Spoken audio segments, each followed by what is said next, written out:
não é? Mas o nosso leito é de viçosas folhas. Ele se mostra tão provedor, tão presente, abrindo portas de todos os tipos.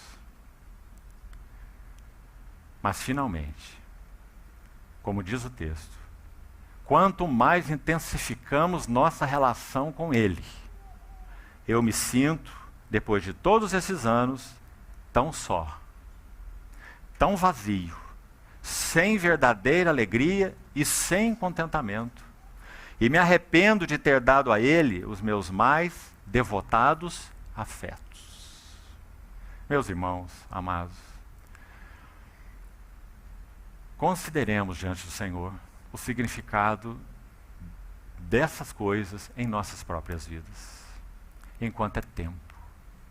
Sabe por quê? Breve virá aquele dia em que nós que pertencemos ao Senhor, quando olharmos para trás na nossa história, nós veremos que tudo o que Mamon quis nos dar está queimado com fogo. Totalmente. Tudo o que ele quis nos dar, tudo. Então, finalmente, como diz o texto, a finalidade de Mamon buscar capturar o nosso coração dessa maneira é uma só. Você viu como o texto termina? Quando essa pessoa que se relacionou assim de modo tão afetivo, tão doce, tão íntimo com ele, ela tem que dizer assim, quando o seu nome é perguntado: desculpe-me, eu não sei, eu nem mais me lembro do meu nome. O que isso significa? Despersonalização. Meus irmãos, todos que têm sido cativados por Mamon são despersonalizados. E isso é o que o inimigo deseja fazer com aqueles que foram criados à imagem e semelhança de Deus. Despersonalizados.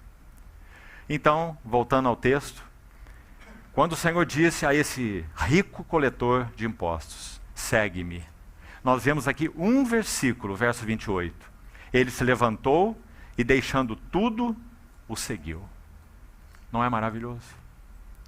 Meus irmãos, o preço não foi barato. Deixar tudo significa que ele entregou todos os seus bens aos pobres, vendeu sua casa.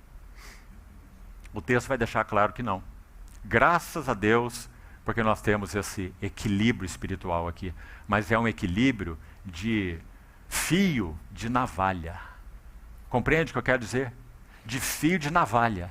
Porque vai dizer que, vamos seguir o texto, então lhe é importante, não é lhes. Significa que Levi ofereceu a Jesus um grande banquete. Está vendo? Ou seja, ele agora compreende que tudo aquilo que ele tinha só tinha uma razão, um propósito: devotá-lo integralmente em mordomia ao serviço daquele que o chamou. Então, assim, aí está coerente com o ensino do Senhor em Lucas mesmo, com aquela parábola do administrador infiel. Quando o Senhor fala do mamon, da iniquidade, porque o mamon é iníquo em si mesmo, porque ele é energizado. Ele não é uma cédula, como já falamos. Ele não é um bem palpável. Mamon é energizado pelo próprio Satanás. Então diz, do mamon da iniquidade, não são palavras minhas, são palavras do Senhor. Do mamon da iniquidade, fazei amigos. Lembra-se da parábola? Para quando este vos faltar, então os outros, aqueles, seus amigos, vos recebam nos tabernáculos eternos. O que o Senhor está ensinando?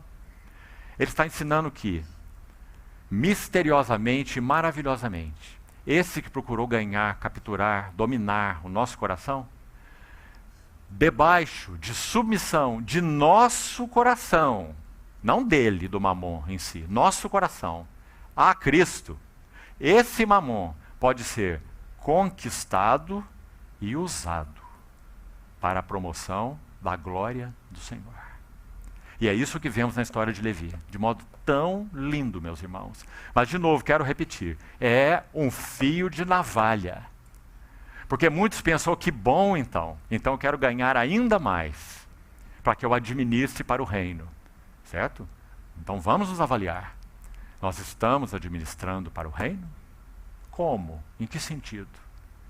Nós temos entendido que nós somos mordomos de tudo o que o Senhor nos tem dado? Ou o que é que nós temos reservado só para nós mesmos? Irmão, a casa de Levi devia ser uma casa bem especial, porque ele era um homem abastado, certo? Agora ele enche a sua casa de fariseus, de convidados de todo tipo, dá um grande banquete, não é? Ou seja, ele coloca seus bens e sua casa a serviço do Senhor, mais do que isso. Nós lemos quando falamos sobre a cura do paralítico, o evento anterior, vamos recuperar essa frase aí, me acompanhe aqui. É dito que aqueles amigos do paralítico buscaram introduzi-lo, você se lembra da frase? E pô-lo, onde? Diante de Jesus.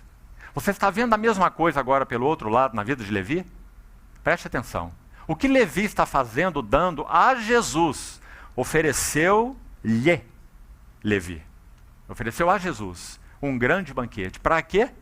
Para introduzir e colocar e pôr pecadores diante de Jesus. Ou seja, Levi fez exatamente a mesma coisa que aqueles amigos fizeram com o paralítico.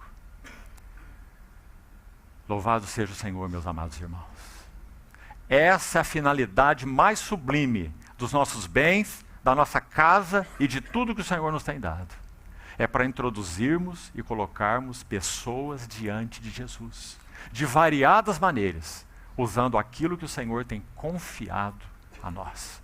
Mas será que nós temos feito isso? Meus irmãos, sabem que eu tenho percebido na minha modesta jornada com o Senhor? Há pessoas que nem suportam ouvir essas coisas. Fere demais o coração delas. Mas, meus irmãos, se nós não nos dispusermos a na sua luz vermos a luz, nós estamos enganando a nós mesmos. E chegará o dia, como nosso irmão leu um dos textos aqui, 1 João capítulo 1, permanecei nele, para que quando ele se manifestar, dele não nos afastemos envergonhados na sua vinda. Você acha que haveria um tipo de vergonha maior do que reconhecer diante do Senhor que nós entregamos o nosso coração a outro Senhor? Não podeis servir a dois senhores. Ou você vai aborrecer um e amar o outro, ou vai se devotar a um, devotar, olha a palavra, devotar, devoção. Ou vai se devotar a um e desprezar o outro. Não podeis servir a Deus e Mamon. Mateus capítulo 6. Então, meus irmãos, graças ao Senhor, porque nós estamos vendo como pano de fundo tudo isso aqui na história de Levi. Porque ele é o homem cheio de bens. Vamos seguir. Levi deu um grande banquete em sua casa. E veja, e numerosos. Você está vendo? Ah, meus irmãos, que homem rico que tem prazer de encher sua casa de numerosas pessoas para comer tudo que é dele, sujar tudo que pode e ir embora depois, nem lavar a louça. Não é? Só um homem que tenha tido essas convicções. Porque ele foi chamado, ele ouviu aquele segue-me, só o segue-me. Basta, o Senhor não falou mais nada para ele. Que Senhor é esse, não é? Segue-me. E então ele se levanta, deixa tudo e segue o Senhor. Então ele oferece esse grande banquete, numerosos publicanos, são seus colegas, né? Coletores de impostos. E outros estavam com eles à mesa. Agora veja, fariseus e escribas murmuravam contra os discípulos de Jesus, perguntando, por que comeis e bebeis com os publicanos e pecadores? Verso 31, respondeu-lhes Jesus, veja que preciosa palavra, os sãos não precisam de médico. Queria destacar esse médico aí. Porque na casa de Levi o Senhor está se revelando como aquele que é o médico. Por isso ele está se colocando no meio dos doentes. Que linda, que maravilhosa figura. Mas tem mais aqui. Os sãos não precisam de médico, mas sim os doentes. Quem são os doentes? Estão mencionados aí. Publicanos, até mesmo fariseus, saduceus, todos que quisessem ouvi-lo, escribas, mas todos os outros que foram convidados por Mateus ou Levi, não é? Então, o médico, graças ao Senhor. Agora veja o verso 32. Não vim chamar justos, mas sim pecadores ao arrependimento. Como o Senhor é apresentado aqui nesse verso 32? Se no 31 ele é o médico, no 32 ele é o santo. Por quê?